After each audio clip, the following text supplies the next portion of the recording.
सभी मसीही भाई बहनों को जय मसीह की। आज का वचन है 2 कुरिन्थियों 6 के उसके 14 आयत में लिखा है, अविश्वासियों के साथ असमान जुओं में न जुटो, क्योंकि धार्मिकता और अधर्म का क्या मेलजोल, या ज्योति और अंधकार की क्या संगति। प्रिय, ज्योति और अंधकार की कभी संगति नहीं हो सकती। धार्मिकता और अधर्म का कोई मेलजोल नहीं। विश्वासी स्वर्ग के मार्ग का अनुसरण करता है और अविश्वासी लोग पाप के मार्ग का अनुसरण करते हैं। दोनों की मंजिल अलग अलग है। विश्वासी की मंजिल अलग है और अविश्वासी की मंजिल अलग है। और ज्यादातर लोग अविश्वासी के बीच में रहते हुए उनकी सारी आदतों को अपने जीवन में डाल लेते हैं और उन्हीं की तरह अपने आप को ढाल देते हैं। दोनों के विचार कभी भी प्रियो सहमत नहीं हो सकते। या तो हम उनको अपने जैसा बना लेंगे या तो हम भी उनके जैसा ही जीने लगेंगे, क्योंकि ज्योति और अंधकार की संगति कभी नहीं हो सकती। दोनों में मित्रता नहीं रह सकती। एक आत्मिक तौर से मुर्दा है और एक प्रभु यीशु मसीह के साथ जिलाया गया है। उदाहरण के लिए मैं एक कहानी बताना चाहूंगी, एक मेंढक और चूहे की दोस्ती के बारे में, कि एक मेंढक और चूहे में दोस्ती हो गई। लेकिन जब मेंढक को गर्मी ज्यादा लगती तो वह पानी में कूद जाता। पर एक दिन चूहे ने मेंढक से कहा, हमारी दोस्ती पक्की नहीं हो सकती, तू मुझे छोड़कर चला जाता है। फिर मेंढक बोला, पक्की दोस्ती के लिए मैं क्या करूं? चूहे ने कहा, मैं एक रस्सी लाता हूं, उसमें हम अपने पैरों को बांध लेंगे, फिर हम कभी भी एक दूसरे से अलग नहीं हो पाएंगे। मेंढक इस बात से राजी हो गया। इन दोनों ने अपने अपने पैरों को रस्सी में बांध लिया और नदी किनारे घूमने लगे। पर मेंढक तो पानी में रहने वाला है और अपनी आदत से मजबूर है। जब मेंढक को जोर से गर्मी लगी तो वह नदी में कूद गया, पर अब दोनों के पैर एक दूसरे से बंधे हुए थे, इसलिए चूहा भी मेंढक के साथ खींचा चला गया। मेंढक तो पानी में बड़े आराम से बैठ गया, लेकिन चूहे के पेट में पानी भर गया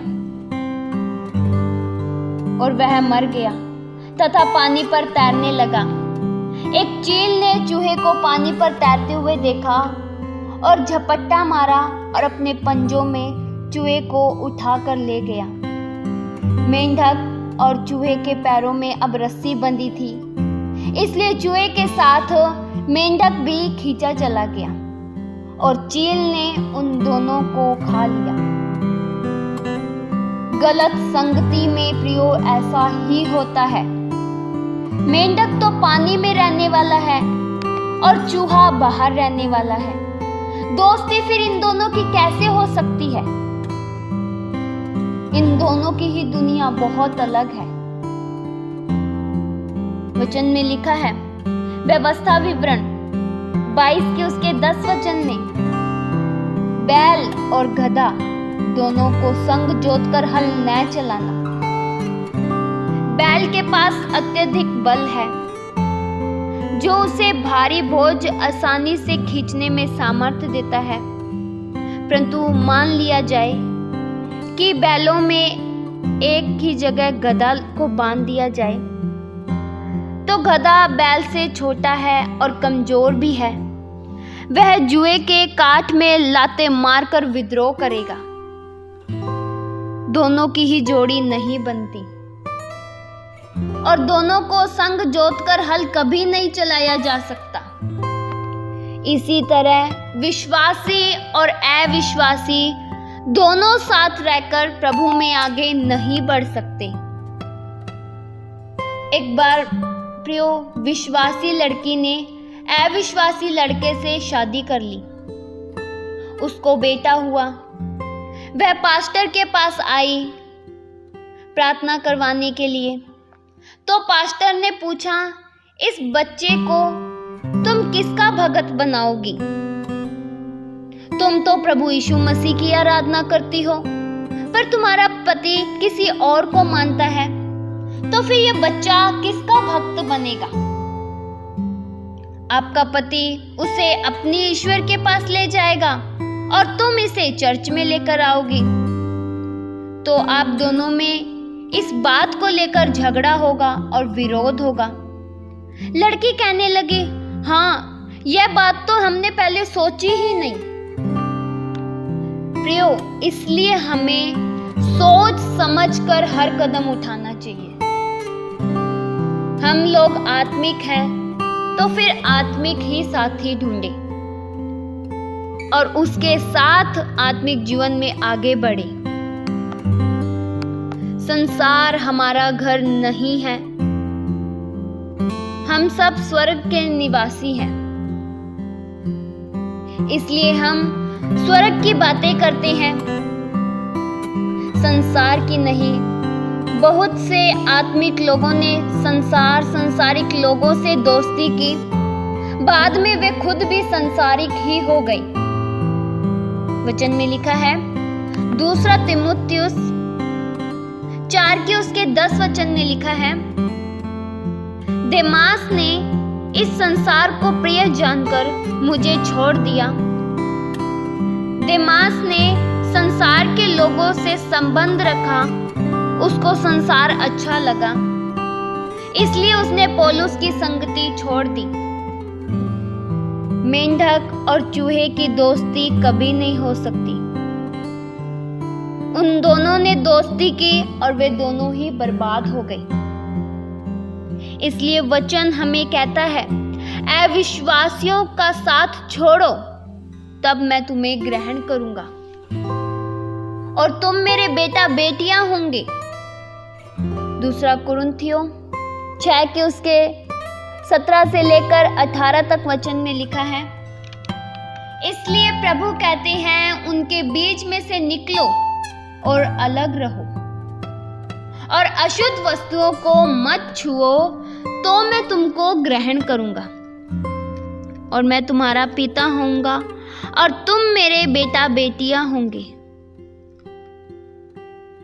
उसके बेटा बेटियां बनने के लिए अविश्वासियों की संगति छोड़े, सांसारिक बातें करना छोड़े, परमेश्वर से रिश्ता जोड़े। संसार से रिश्ता तोड़कर हमें पवित्र परमेश्वर के पास आने के लिए तैयार हो जाना है। इस वचन के द्वारा परमेश्वर आप सभी को आशीष दे। आइए हम प्रार्थना करें। हालेलुया। स्वर्गीय आसमानी पिता परमेश्वर, हम आपका धन्यवाद करते हैं।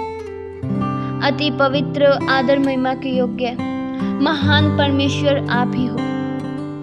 प्रभु, हमारे जीवन में कार्य कीजिए। सांसारिक बातों को छोड़कर, अशुद्ध बातों से निकलकर हम परमेश्वर आपकी ओर मुड़ते हैं। हमारा सच्चा रिश्ता प्रभु आपसे ही है। प्रभु, हम आपकी बेटा बेटियां हैं। प्रभु, हम सभी स्वर्ग की बातों का अनुसरण करें, हर कदम को सोच समझकर आगे बढ़ाएं और आपके पीछे चल सके और आत्मिक बातों की ओर मन लगा सके। ये प्रार्थना प्रभु यीशु मसीह के जीवित पवित्र नाम से मांगते हैं। सुनो और कबूल करो पिता। आमीन।